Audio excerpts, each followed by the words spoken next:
Flow State Jedis, welcome back to the channel. I'm speaking about a very, very simple technique that you can use to improve your psychic senses, to improve your clairvoyance, okay? Now, a lot of the times when you turn on the TV or you go to YouTube, you see all these things like New Age channeling is a scam. New Age spirituality is demonic. Stay away from all these satanic practices like tarot and, okay? Listen, how about you let me do what I want, okay? I thought one of the Christian teachings was don't impose your will on others. Why the fuck are you imposing your will on me? Let me do what I want to do. In fact, the phone that you're listening to this from is New Age. Guess what? Okay? All the technologically advanced products, they're all New Age, okay? Including AI, which is a fallen angel. I don't know if you guys know that, but Primal Sutra knows that. We use it according to our benefit, okay? We use it according to our benefit. We've created light codes through AI art. You guys realize that? Some people are just so backwards in their thinking. Yeah, well, we'll stick to traditions, and then you just don't go anywhere because you're stuck in one simple pattern. You're not exploring the newness, the novelty of life. But every moment is fresh, every moment is pure. So you got to understand how you emanate as a being on this planet. Now, this technique is very simple, and I got inspired by Ramana Maharshi, right? When he said, "Who am I?" Because the statement, "Who am I?" is actually meant to make you dissolve your sense of self. The line of questioning of "who am I" actually gets you to dissolve these outlines of this physical body, right? You get into more of your own groove. You create your own groove with it, right? But you allow yourself to distance yourself from the egoic identifications of who I am, what I am. I don't know what I am. I don't know who I am. But I'm gonna keep exploring until I can't explore any further, you see? And that's the philosopher. That's the love of wisdom, philosophia, okay? Sophia, by the way, is from the Gnostic tradition as well, right? Interesting how the word Sophia is in philosophia, the love of Sophia. I love you, Sophia. Girl, you so fucking fine, okay? So if you really want to get into this clairvoyance, this is what I would advise that you do. Number one, look at yourself in the mirror, okay?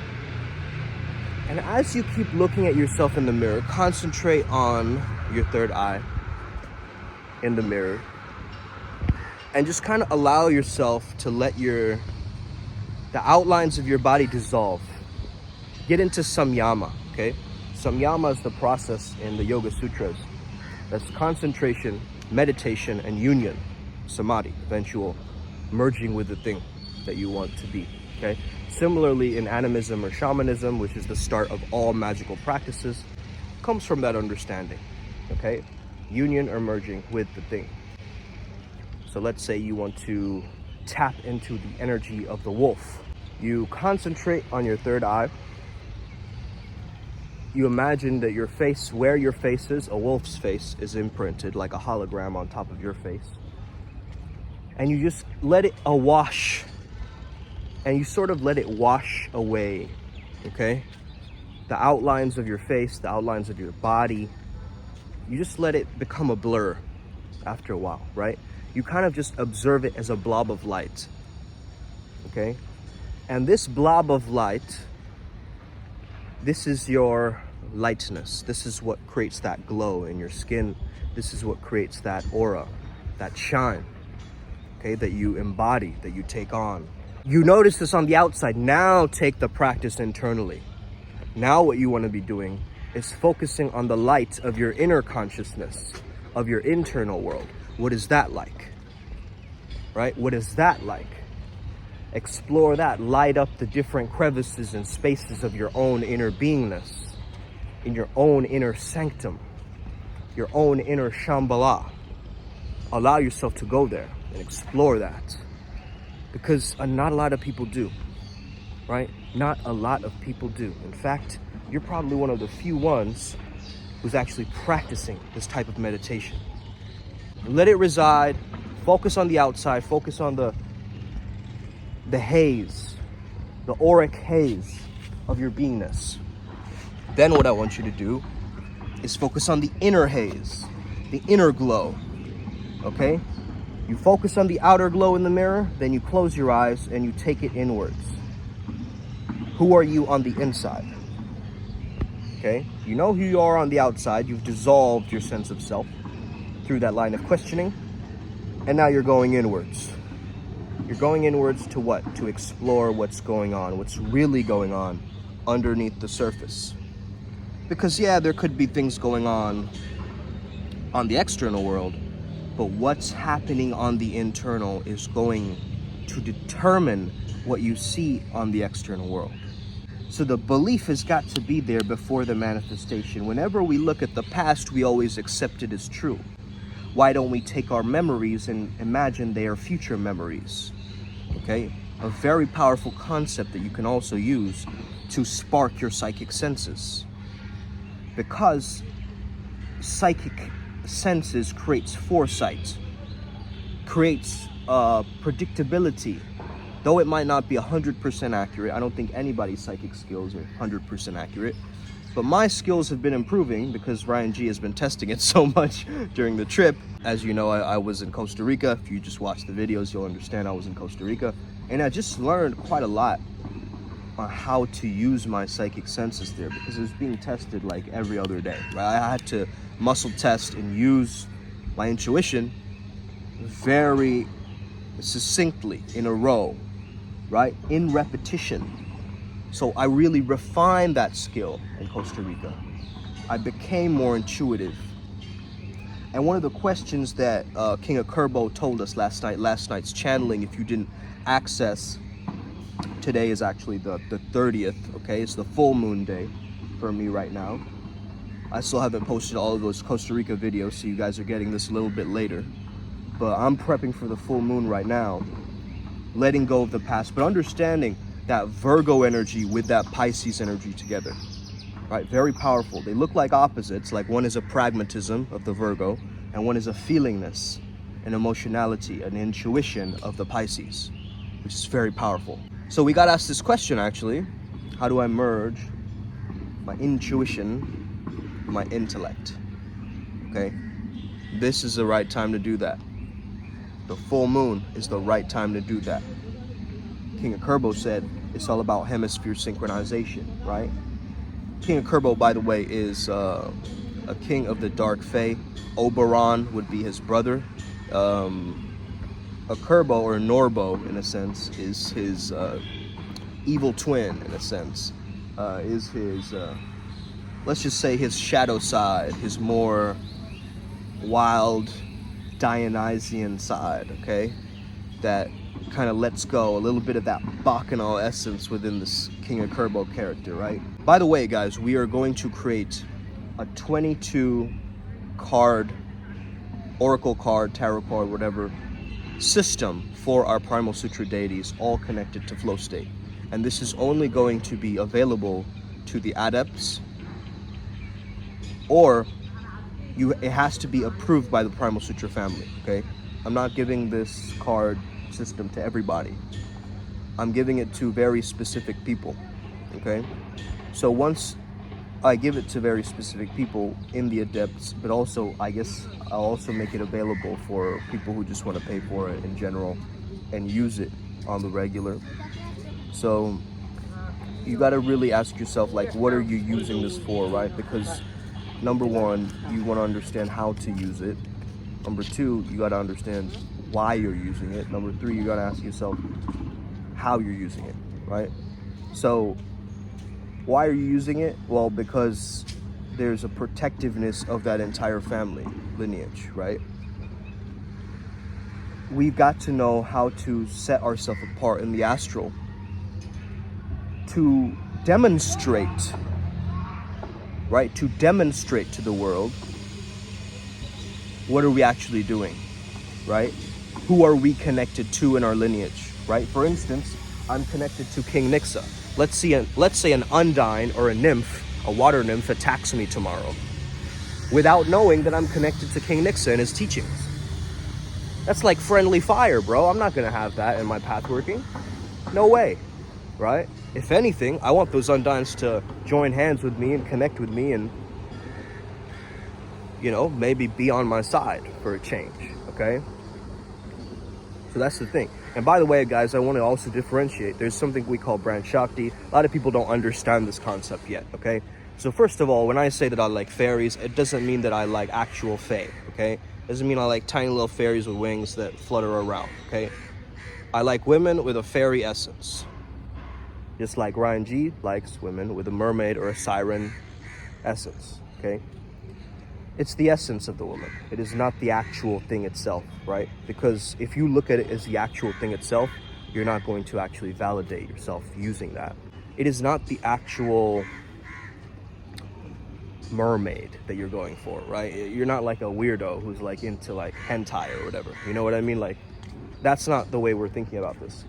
It's more so the essence and the quality of these mythical creatures. You will notice it in other people.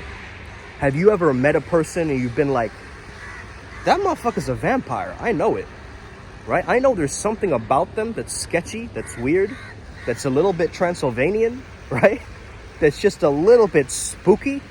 Like, they're in their darkness. They always have their black hoodie over their head. They're always in this like weird like glaze with their eyes. They're never really like showing any kind of emotions, right? They're at the stoic, like vampiric face, right? Hey, they probably have the essence of a vampire, okay? They probably have Dracula or draconian blood, right? They're probably connected to that bloodline or that lineage, okay? First of all, ask yourself, where are you located? Where are you at? Are you in Europe, where vampires are very common, okay? Or are you just in Africa somewhere? And seeing a vampire is hella rare, but more so different type of vampires available there, right? But irregardless, right? Like in Haiti, you'd be practicing voodoo, right? More so. So you're not gonna suddenly see like, I don't know, like the Loch Ness Monster over there. It makes no sense, right? So make sure that you understand your myths in relation to the locality that you are in. I'm in Kolkata right now. Okay, this is Feluda Park, okay, near my home. And basically, I understand that this place is very connected to Kalabhairava, is very connected to Ma Kali, okay? And is very, very connected to Shiva, who's also like Kalabhairava is connected to Shiva, right? So Shiva's essence is actually very, very powerful here in Kolkata. But a lot of people don't know how to tap into that presence, into that essence. A lot of people confuse Bengali culture with being very laid back, right? Too effeminate, not really showing that much ambition. More so rebellious or poetic in a sense, where, you know, you notice all the Bengalis create all the revolutions in India, right? Vivekananda, right? Like all of these people, like Rabindranath Tagore, right? They're coming out of the woodwork saying, you know what? I'm going to use my art. I'm going to use my art as a way out of my victimhood, as a way to free my people, as a way to engage with the planet. You see? So this is something that King Akurbo told us as well, is that originality and creativity must be kept alive. Yes, use AI, use it for your benefit, but don't let it use you. Okay? Don't let this new age technology use you. The moment you take away and create more separateness with all this technology, with you and something else. For instance, I love having little hologrammatic avatars of me online, like little virtual versions of me. Guess what? That gives me another layer to look at myself, maybe an 8-bit version of myself, right? That I haven't ever experienced or seen before.